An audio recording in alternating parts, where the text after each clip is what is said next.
데이터를 통해 민심을 묻고 읽어보는 민심은 Y.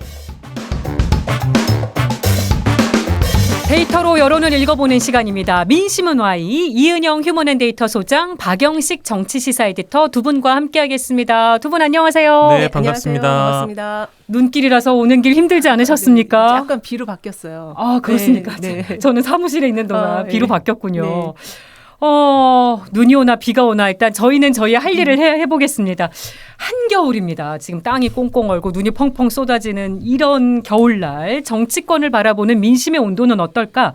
이번 주 대통령 지지율, 정당 지지율부터 체크하고 넘어갈게요. 네, 일단은 리얼미터가 에너지경제신문 의뢰로 지난 2일에서 5일 2016명 대상으로 한 조사에서 긍정평가는 35.7%, 지난 조사 대비 1.5%포인트 내렸고요. 부정평가는 1.2%포인트 상승한 60.8%였습니다. 네. 조금 전에 나온 미디어 토마토가 1월 둘째 주 1월 6일 7일 한 조사에서도 긍정평가는 36.5%, 부정평가는 59.9%로 지난 조사 대비는 5.8%포인트 상승을 했지만 30%대 중반대로 예. 그냥 거의 큰 변화 없는 이런 흐름을 보이고 있어요. 네, 대통령 지지율이 30%대에 갇혀 있는 거 뭐 좀 오르락 내리락 한 게 있긴 있습니다만 네. 민심이 이렇게 나온 요인 어떻게 짚고 계세요? 일단 이게 거부권 행사와 관련해서 지지층은 좀 결집한 흐름도 있는 것 같고요. 이제 워낙 이게 거부권 행사에 대해서 국민의 반대가 많았기 때문에. 그리고 이제 그 한동훈 비대위 활동에 대해서 또 지지층 내에서는 약간 긍정적인 흐름을 표심을 보여서 이게 약간 그 상승한 그런 흐름으로 나온 것이 아닌가. 그런데 대통령 지지율 전체를 40% 이상으로 끌어올리는 그런 모멘텀은 만들지 못했다. 네. 이렇게 볼 수 있을 것 같아요. 에디터님의 속도 한번 들어볼까요? 예, 뭐 지지율이 더 빠진 이유는 뭐 저는 이제 늘 요일별 이슈를 체크하고 오니까 네. 1월 2일부터 5일까지 좀 체크해 봤는데 뭐 당연히 잠깐 언급된 대통령의 그 특검 거부권이 영향을 크게 미쳤을 거라고 보고요. 그리고 대통령께서 공개로 토론회하고 이러면 참 좋을 텐데 민생 토론회를 비공개로 개최한 게 4일이었는데요. 5일에 이제 마지막 날에 하셨던 영상이 공개가 됐는데 여기에서 이제 R&D 연구 예산 관련해 가지고 언급을 하신 게 있어요. 근데 약간 잘 이해가 안 되는 발언을 좀 해주셔가지고 연구 예산을 대폭 재임 기간 중에 늘릴 건데 다만 지금 R&D 예산을 조금 줄였다. 많이는 안 줄였다. 그래서 지금 현장 가보면 연구자들이나 이런 분들 연구할 자금이 없다. 근데 본인께서 한 6조에 가까운 예산을 줄이신 거거든요. 그러니까 정작 많이 깎아놓은 부분과 그 부분이 배치가 잘 안 되는. 예, 그래서 이런 것도 아마 이제 민심에 꽤나 많이 반영이 되지 않았을까요? 뭔가 국민적으로 반감이 있었을 거라고 보고 네. 또 그 사이에 그 신우원식 국방부 장관의 그 독도 논란이 연말 연초에 있었는데 이게 그렇죠. 사실은 1월 2일과 5일 사이에 더 증폭이 되는 예를 들면 신원식 의원의 SNS 글과 또 국회에서 발언들 이제 독도 관련해서 영토 분쟁이 있는 건 사실 아니냐라는 식의 그런 발언들이 더 강화가 됐어요. 네. 그러다 보니까 신원식을 임명한 사람은 결국 또 대통령 뭐 이런 식으로 이어지다 보면 그런 것들이 국민적으로 뭐 반감들이 많이 발생할 수 있을 것 같아서 대표적인 요인들은 아마 이 정도로 꼽을 수 있지 않을까 싶은데요. 그러니까 대통령 지지율이 올라갈 수 있는 요인이 별로 없었다. 예. 악재가 더 많았다고 짚어주셨고 지금 2030 청년층 지지율도 빠졌다고 하던데 어느 정도 상황인가요? 이게 지금 2030에서 리얼미터 자료에서 한 5%포인트가량 지금 빠졌거든요. 이거는 거부권을 그 행사하는 거에 대해서 반대하는 여론이 많았기 때문에 그런데 20대는 30.2에서 24.8%로 지금 많이 하락했고 30대에서도 33.6에서 28.4%로 약 각각 세대별로 5%포인트가량 지금 빠졌어요. 그래서 거부권 행사에 대해서 굉장히 좀 부정적인 시각을 보고 있다. 그래서 다 20%대로 지금 내려갔다. 이렇게 볼 수 있겠습니다. 지금 뭐 대통령실에서 추진하고 있는 제2부속실 설치나 특별감찰관 임명이 이런 성남 민심을 좀 진정시킬 수 있을지. 그 모멘텀은 좀 지나간 것 같아요. 조금 타이밍이 빨랐어야 되는데 예. 이게 조금 너무 늦게 이 2부속실 설치라든지 이런 걸 들고 나오니까 그렇게 호응이 없었던 것 같아요. 네. 이거 대안이 되지 않을 것 같고 분리해서 보시는 게 맞지 않을까 싶어요. 그러니까 제2부속실이나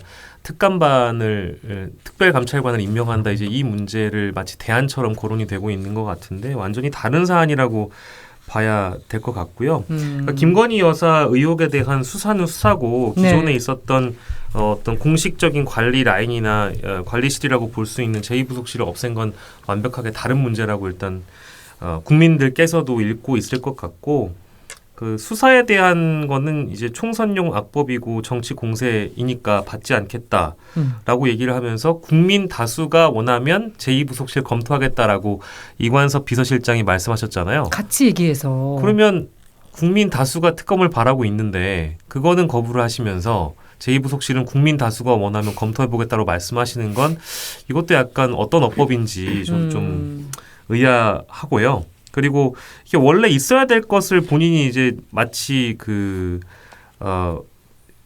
다른 대통령들은 이 제2부속실을 아무튼 운영하는 게 예산적인 차원에서도 낭비고 이런 거 필요 없다라고 공약처럼 말씀해 놓고 나서 여러 문제가 불거지니까 다시 신설하시겠다는 거잖아요. 예.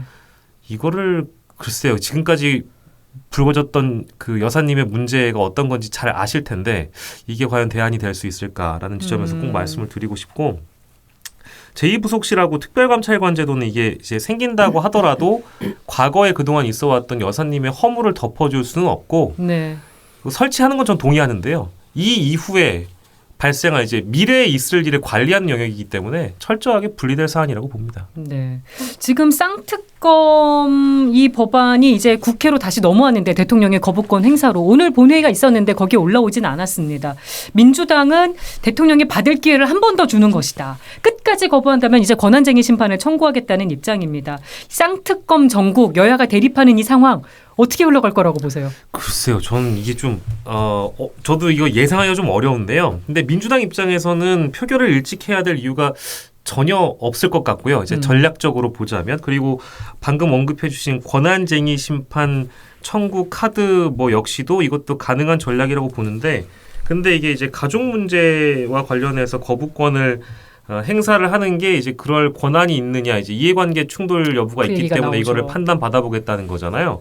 근데 법리적으로 봤을 때 헌재에서 법리적으로 판단할 때는 좀 까다로운 요인이 있을 것 같아요. 그래서 이게 마치 판단을 하지 않고 각하라는 결정이 내려지면 국민들에게는 기각처럼 받아들여질 수도 있잖아요. 그래서 대통령의 거부권을 어떤 명분을 쥐어주는 것처럼 보여지지 않겠느냐. 이제 이런 우려도 좀 있어서 저는 사실은 헌재에 이렇게 어떤 권한쟁의 심판 청구를 하는 것보다는 오히려 더 국민의힘의 이탈표 관리를 민주당이 좀 앞장서서 그럴 만한 의원들을 설득한다든지 또한 그런 여론 작업을 하는 것이 오히려 더 상황 관리에 좋지는 않을까라는 생각이 듭니다. 왜냐하면 뭐 역풍 이런 얘기는 아니고요. 네. 헌재의 결정에 따라서 오히려 이게 나쁘게 민주당에게 작용되지는 않을까? 이제 이런 생각도 한번 해봤어요. 쌍특검 전국 어떻게 예상하세요? 일단은 지금 오늘 미디어토마토 자료를 보면은 거부권이 국민의힘에 대해서 부정적일 거다가 58.2%고요. 긍정적일 거다가 17.1%예요.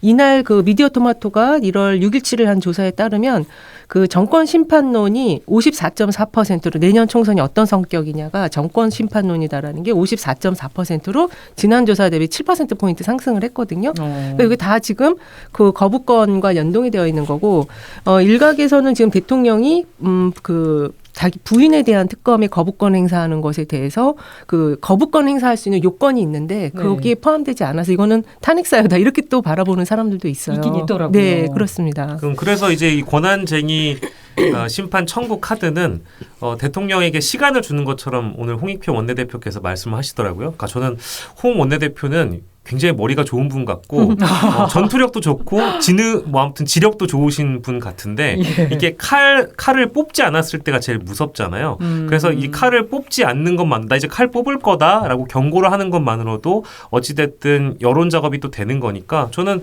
전략상으로는 괜찮은 전략인데 이제 다만 언급하자면 이게 실제 청구를 했을 때 그 이후에 나오는 결과에 따라서 약간의 민심이 요동칠 수도 있겠다라는 정도의 우려였습니다. 네.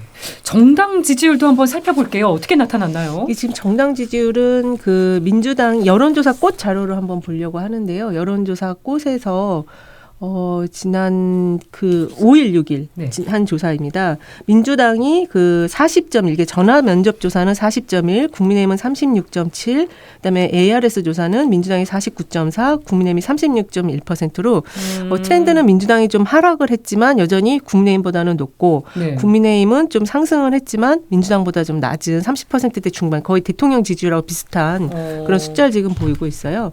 무당파층은 전화 면접 조사는 17.8% 나왔는데 ARS 조사는 4.3% 나와서 이 무당파층이 지금 이 조사에 따르면은 민주당 쪽으로 좀 이동하는 그런 흐름을 좀 보여주고 있어요. 예. 지금 권역별 지지율도 차이가 많이 난다고 들었는데 대전, 세종, 충청 권역 이 부분 주목하는 또 얘기가 많습니다. 이게 지금 대전 충청권에서 국민의힘이 좀 많이 상승을 했고 그다음에 민주당은 좀 그 권역에서 좀 하락을 했거든요. 이거 근데 왜 이렇게 봐야 될까요? 아무래도 이게 지금 거부권 행사를 통해서 전국이 불안정해지는 거에 대해서 조금 원하지 않는 기류일 수도 있고 아니면은 이제 여당이 뭔가 정비가 되어서 비대위 체제로 전환이 돼서 계속 이제 전국 순회를 지금 한동훈 비대위원장이 하고 있잖아요. 네. 약간 그 영향에서 뭔가 기대감이 형성된 걸 수도 있고 두 가지 차원을 다 볼 수 있을 것 같아요. 네.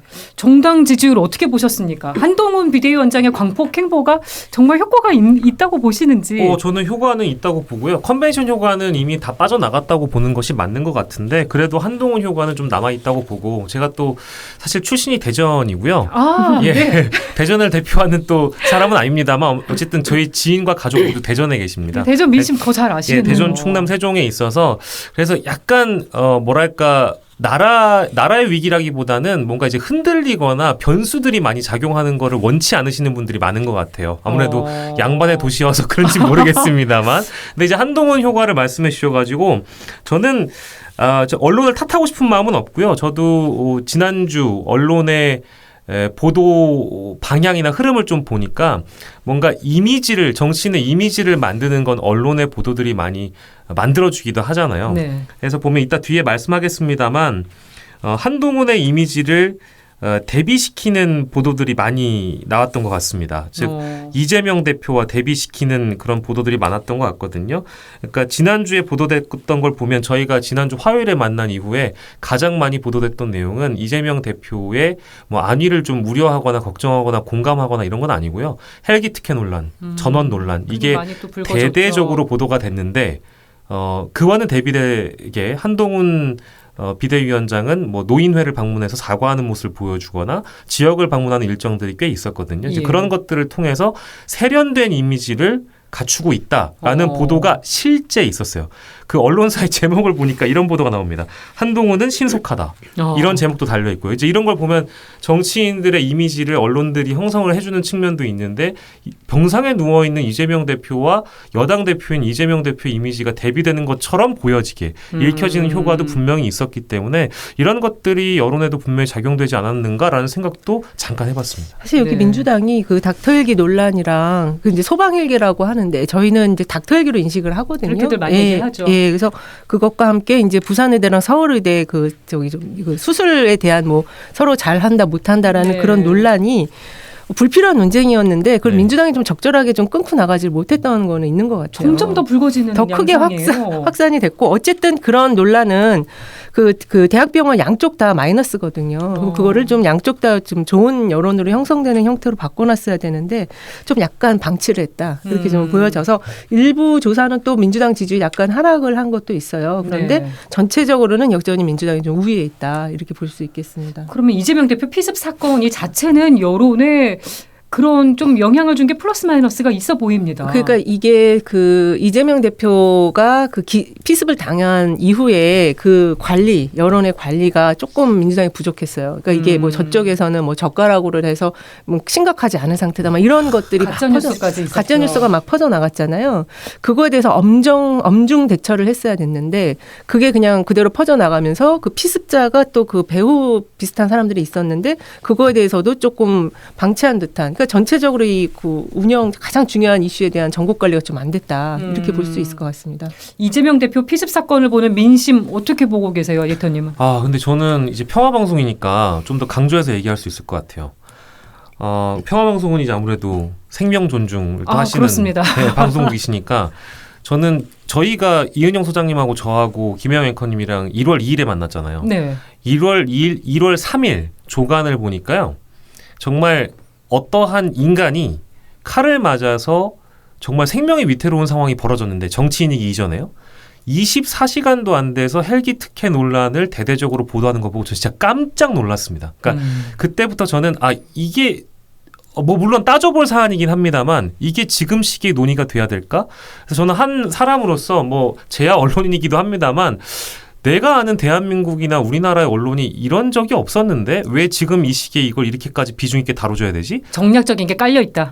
모르겠어요. 그러니까 언론은 그 인용 보도를 했죠. 어떤 의사 선생님께서 SNS에 이런 글을 올렸다. 그래서 이거는 응급 뭐 구조법상 뭐 잘못됐다라든지 네. 헬기 특혜 논란 다 이런 것들입니다. 그리고 지방 의료를 그렇게 활성화시켜야 된다는 민주당이 표리부동하다. 어떻게 부산대병원에서 서울대병원으로 이전을 할 수 있느냐 이제 이런 것들이거든요. 근데 그 시간은 제가 다시 한번 강조하는데 24시간이 채 안 됐던 피습 사건이 24시간이 안 됐던 상황이었어요.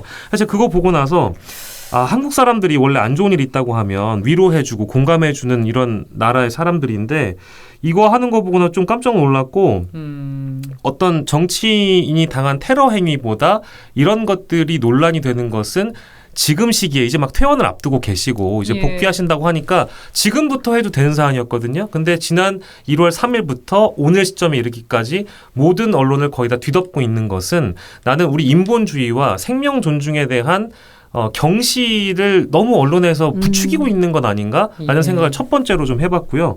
그래서 이게 좀 오해하실까 봐 말씀드리면 이 사안을 따지지 않아야 된다고 얘기하는 게 아닙니다. 네. 마무리하자면 저는 헬기 논란과 전원 논란은 따져볼 문제이긴 하나 너무 과열돼 있고 너무 앞서 나간 것에 대해서 우리 국민들이 어떻게 받아들일지를 전혀 고민 없이 보도했다라는 점에서 어떠한 사람에 대한 악마화를 너무 부추긴 것은 아닌가 이런 생각도 해봐요. 그게 제가 보기에는 그 박근혜 전 대통령 피습하고 사람들이 오버랩을 한 것 같아요. 그래서 그때 좀 이렇게 뭐 이렇게 정치적으로 연결하면 좀 그렇지만 박근혜 피습 이후에 대전은유에서 대전 선거에 이겼잖아요. 네. 그러니까 그런 거에 있어서 더 가짜 뉴스가 활성화된 게 그 보수 진영 쪽에서 이거를 더 위기적으로 느꼈던 것이 아닌가 그렇게 생각이 들고 이쪽 진보 진영 쪽은 거기에 대해서 약간 이게 좀 잘못 건드리면은 또 엉뚱한 방향으로 갈까봐 좀 대응을 소홀히 하다 보니까 그게 더 확산이 더 크게 됐던 것이 아닌가 싶어요. 본질은 정치 테러인데. 그렇죠. 주변 이제 문제들이 더 크게 부각되는 그것도 너무 빨리 이 부분을 지적을 해주셨고. 그리고 너무 정치 선거의 승패 요인과 연결을 하다 보니까 양당 대응이 좀 이렇게 달라지면서 여론이 이상하게 더 확산이 안 좋은 쪽으로 확산이 더 됐다. 물론 앞서서 이제 이은영 소장님께서도 민주당에서 빨리 이제 그 커트할 수 있는 부분은 커트할 수 있었다라고 생각하시는 것처럼 그 워딩을 따서 언론은 뭐 보도할 의무가 있겠죠. 그래서 정청래 민주당 최고위원 같은 경우에도 뭐 예를 들면 잘하는 곳에서 해야 된다라는 이제 그런 식의 워딩이 있었어요. 그러니까 수술을 아마 수술이라는 표현은 이제 소가로 돼가지고 보도가 됐습니다만 그런 것들이 의사들의 자존심을 건드리거나 지역 의료인들의 자존심은 건들 수는 있겠죠. 근데 어찌됐든 의사 선생님들은 생명을 살리시는 분들이잖아요. 그리고 의사회, 지역 의사회나 이런 그 조직들이 서울특별시 의사회, 뭐 광주, 부산 할 거 없이 의사회가 대체적으로는 보수적인 성향을 띄워왔던 것을 우린 다 알고 있지만 그렇다고 하더라도 의사 선생님들이 앞장서서 이 문제를 거론하는 것은 저는 뭐랄까 좀 불편했어요. 그게 어떤 정치인이 어떤 테러를 당하든 간에 내가 싫어하든 좋아하든 이건 상관이 없는 문제입니다. 맞아요. 그리고 내가 이재명을 지지하든 지지하지 않든 이건 상관없는 문제예요. 그렇죠. 돌아가 보면 어떤 생명 존중과 인본주의는 모든 사람에게 기본적으로 갖고 있어야 될 그런 사상 아닐까. 우리는 너무 각박해진 것 같아요. 맞아요. 그래서 좀 마음이 좀 무거웠습니다. 한 주간. 이런 부분에 대한 다시 일어나지 않는 재발 방지책이나 성찰이 더 충분히 깊이 이루어졌어야 된다는 딱 하루짜리였어요. 딱 하루. 이제 이런 정치 극단에 놓여 있는 뭐 어떤 혐오 극단에 놓여 있는 우리 정치 배격해야 된다. 하루 나오고 그건 그 이상 없었어요. 저희가 시간이 거의 다 돼서 유튜브 열어놓고 이제 민주당 이슈 조금 더 얘기 이어가봐야 될 것 같은데요. 이낙연 전 대표는 모레 그리고 원칙과 상식 의원들은 내일 이제 거취를 밝힐 예정입니다. 신당, 창당, 뭐 탈당, 뭐 연대 이 모든 일련의 과정들 어떻게 흘러갈 거라고 예상하시는지 코멘트 들어보고 싶네요. 30초씩 짧게 들어보고 저희 유튜브 넘어가겠습니다. 먼저 하세요. 30초 너무 어려운데. 그러니까. 그냥 신당 창당. 이게 지금 연이어서 지금 이낙연 전 대표가 11일이고 원칙과 상식 의원들이 10일 그 이제 내일입니다. 순차적으로 이제 네. 입장을 밝히는 것 같아요. 그리고 앞서서 일단 이상민 의원의 국민의힘 이제 입당 먼저 얘기는 뭐 제가 있었고. 일찍 예고했습니다만 이게 이제 그 원칙과 상식은 저도 이제 들어오기 전에 좀 전화를 좀 돌려보니까 네 분의 입장이 각각 달라가지고 함께 공동으로 탈당하는 것까지는 정리가 된 것 같은데 신당 창당 합류의 문제는 아직 정리가 안 됐다고 얘기가 되어지고 있거든요. 예. 그리고 여전히 민주당 동료 의원이 원칙과 상식의 몇 분을 좀 설득을 하는 모양이에요. 그 얘기는 유튜브에서 하겠습니다. 네. 이게 지금 찻잔소 태풍이 돼버렸고 그 이유는 연동 형제로 가지 않기 때문에 그냥 찻잔 속 태풍으로 끝나는 것 같아요. 그래서 신당 창당한다고 이낙연 대표가 지금 확실하게 선언을 못 하고 있어요. 네, 그래서 그건 후토크로 계속 하겠습니다. 저희가 이제 이낙연 그리고 원칙과 상식 요 민주당에서의 이 제3지대 움직임 얘기해보고 있었는데 아까 전화 돌려보셨다고 한 거. 그게 이제 그 얘기 더 들어볼게요. 알고 있는 뭐 현직 보좌관들이나 민주당 내부에 이제 저도 어쨌든 저희 네트워크를 통해서 좀 물어봤는데 아까 김준일 에디터께서 잠깐 얘기하셨습니다만 원칙과 상식 중에는 지금 윤영찬 의원의 경우에는 오늘 이제 오후부터 좀 변수가 생긴 것 같아요. 현근택 민주연구원 부원장의 구설수가 있었어요. 예, 그렇습니다. 그래서 그 부분을 잠깐만 이제 간략하게 얘기를 하자면 이제 성희롱 논란이 떠올랐는데 거기에 더불어서 정성호 의원과 이재명 대표께서 나눈 문자 내용까지 지금 이미 보도가 되어지고 있거든요. 이게 또 국회 사진 기자들의 카메라에 포착이 됐죠. 그렇죠. 그러니까 이제 성남 현근택 이제 변호사님의 경우에는 원래 지역구가 용인이었던 걸로 제가 알고 있어요. 원래 활동했던 지역이. 근데 성남 중원으로 합류하신 게 1년이 채 안 되는 시점에 합류가 되신 거고 원래 성남 중원의 현직 의원은 윤영찬 의원이십니다. 예. 근데 그 전에 다른 3명의 예비 후보들이 그 지역을 뛰고 있었나 봐요. 근데 단일화 움직임이 2023년 11월 말에 있었던 걸로 이제 보도가 되어지고 있고 이제 그 상황에 뛰어든 게 현근택 변호사이신데 예. 지금 이렇게 성희롱 논란이 불거지면서 당내에선 지금 현 변호사를 어떻게 뭐 징계를 해야 될지 이제 차후 논의를 하고 있는 중이고 조사를 하고 있다고 지금까지 보도가 되어지고 있거든요. 예. 그래서 그 여부에 따라서 만약에 현근택 변호사님을 뭐 지금 보니까 상황이 어떻게 전개되느냐에 따라서 공천 커트를 한다든지 이제 이런 문제가 되면 윤영찬 의원 입장에서는 인물론에서 그 지역구에서 뒤지지가 않습니다. 그 아까 얘기했던 예비 후보들의 경우에는 상대가 되지 않기 때문에 만약에 공천의 가능성이 열려 있다면 동료 의원들의 설득에 못 이기는 척 당에 잔류하게 돼버리면 그 균열이 또 생길 가능성이 좀 있거든요. 오늘 이렇게 변수가 생기는 바람에 네, 그건 이제 어디까지는 소설인데 모르겠습니다. 이제 그거는 이제 현실적으로 좀 이재명 대표의 반응을 봤을 땐 정성호 의원께서 문자 보내신 내역을 보자니 공천에서 커트하는 것은 좀 좀 너무한 거 아닐까요? 그 반응까지 보여진 걸로 봐선 아무래도 윤영찬 의원의 심기가 좀 복잡하지 않을까. 예. 그런 대목까지는 좀 읽혀지고 있습니다. 생각할 부분이 더 생겼겠죠. 네, 근데 현역 의원들이 너무 지금 소극적인 태도를 취하는 것 같아요. 현역 의원들이 갖고 있는 기득권이 얼마나 높은데 그거를 도전자가 아무리 세다 그래도 지금 현역에 갖고 있는 기득권을 넘어가기 어렵거든요. 네. 그러면은 당당하게 경선을 해서 이기면 되고 이길 확률도 높아요.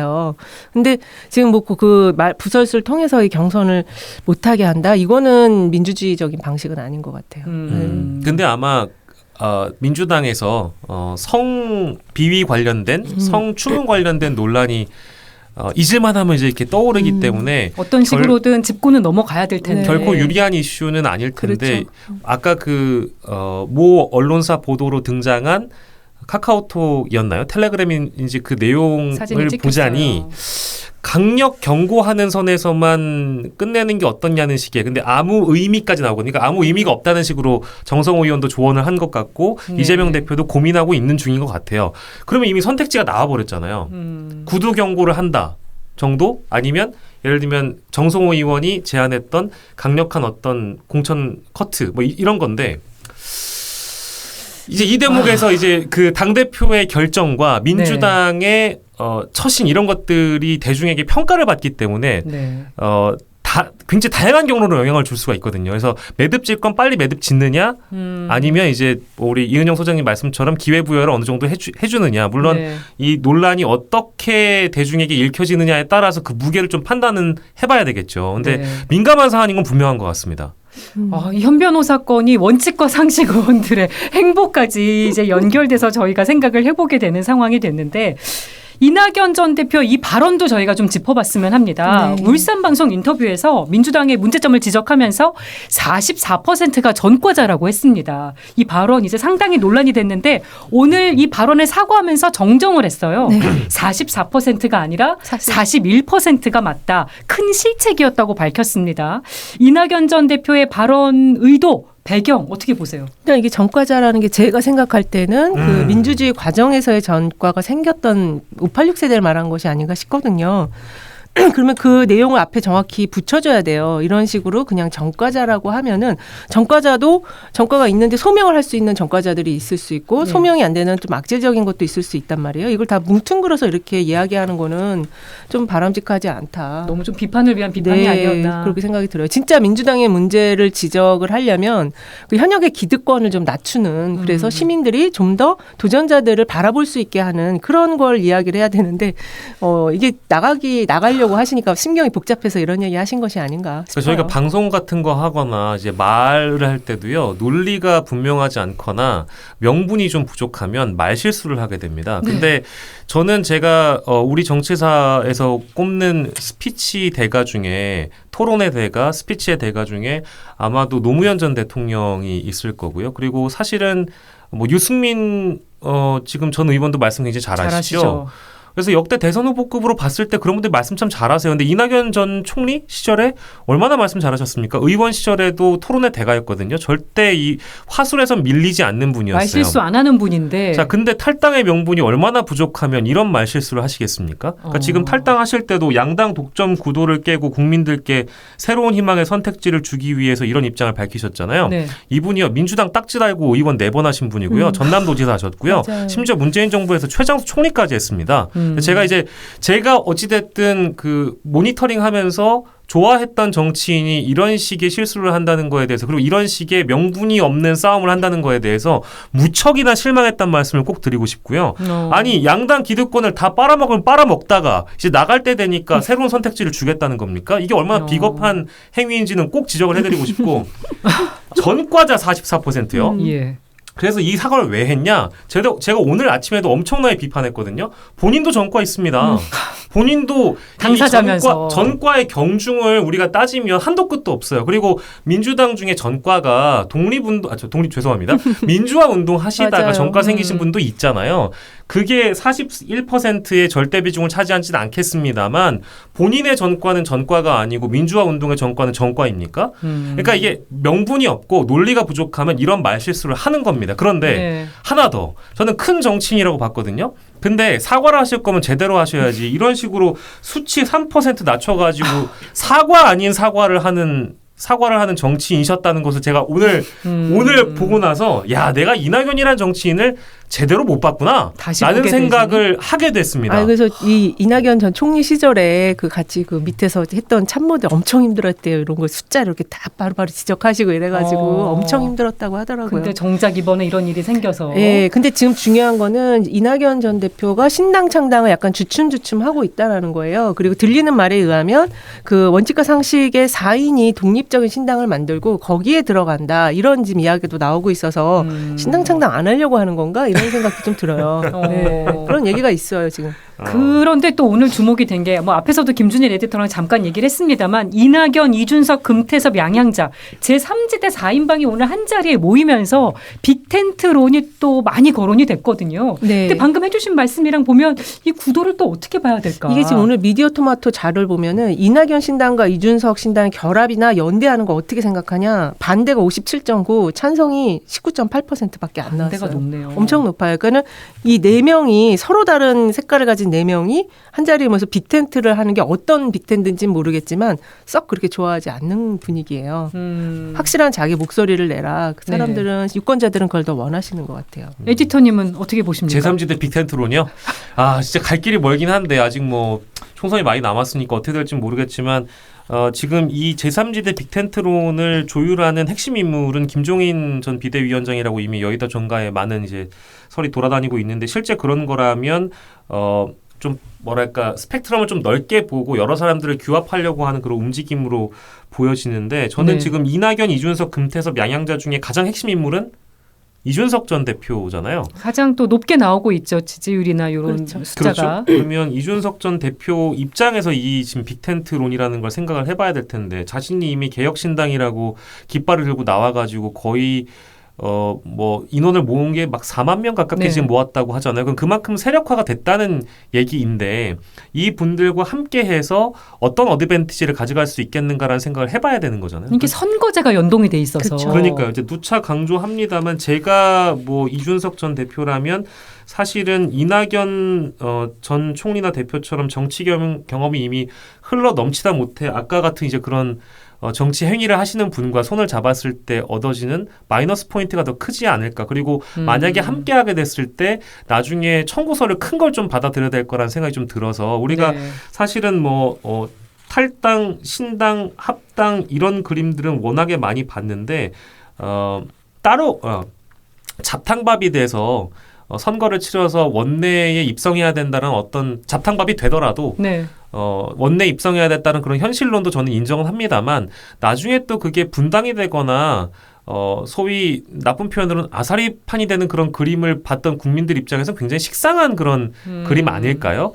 그래서 저는 감히 예상해 봅니다만 이준석 전 대표라는 핵심 인물이 여기에서 구심점을 잡아주지 않는다면 이 빅텐트로는 사실 의미 없는 일이라고 좀 보고요. 가능성만 열어놓은 거지 현실 가능성은 예. 높지 않아 보인다. 동력이 크게 붙지는 않을 것 같습니다. 근데 어찌됐든 이준석 전 대표 입장에서 이 그림을 좀 끌고 가려고 하지 않을까요? 지금 당장은 이런 빅텐트론이 큰 그림처럼 보여지니까 정치적 실익으로 따지자면 지금은 나쁘지 않은데 나중에 현실적으로 합쳐지기엔 좀 어려울 것이다라고 보여집니다. 이준석 지금 여기 이 4명 중에 가장 중심축이 이준석 전 대표라고 했는데 이준석 대표가 자기가 개혁신당 만들면 20석 이상, 25석까지 네. 그 원내 교섭단체 만들겠다고 얘기했어요. 같이 하는 분들이 배지가 되냐 안 되냐를 굉장히 중요하게 생각할 것 같아요. 근데 여기서 지금 보면은 그럴 가능성이 있는 분이 별로 없어 보이거든요. 그러니까 자리에 같이 모여서 뭐 이야기는 나눌 수 있겠지만 행동을 같이 하기는 이준석 대표 입장에서는 너무 어렵다. 네. 네. 가장 가능성 높은 인물이 이제 양양자 대표. 다 색깔이 나가요? 달라요. 지금 이 그리고 멤버들이. 이분이 어디서 나와서 국회 의석을 확보할 수 있겠어요. 네, 어렵죠. 오늘 민심은 와이 마무리하면서 마지막으로 청취자 여러분들께 아쉬운 소식을 전해드려야 되겠습니다. 이은영 소장님이 네. 총선 출마를 하시게 되면서 당분간은 뉴스 공감과 함께하기 어렵게 되셨습니다.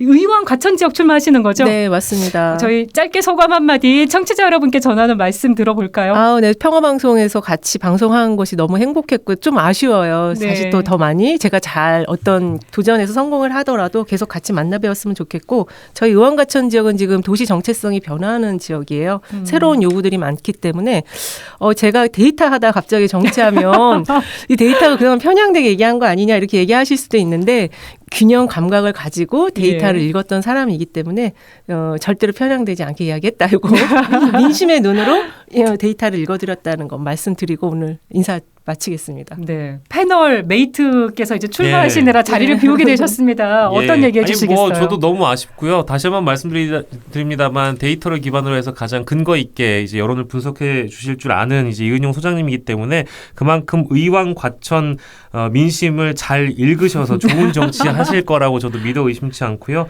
아무튼 이제 마음속으로 또 응원해 보겠습니다. 네, 좋은 소식으로 또 뵙길 네. 바라면서 민심은 아이 오늘 두 분과 여기서 인사를 나누겠습니다. 고맙습니다. 네, 감사합니다. 감사합니다.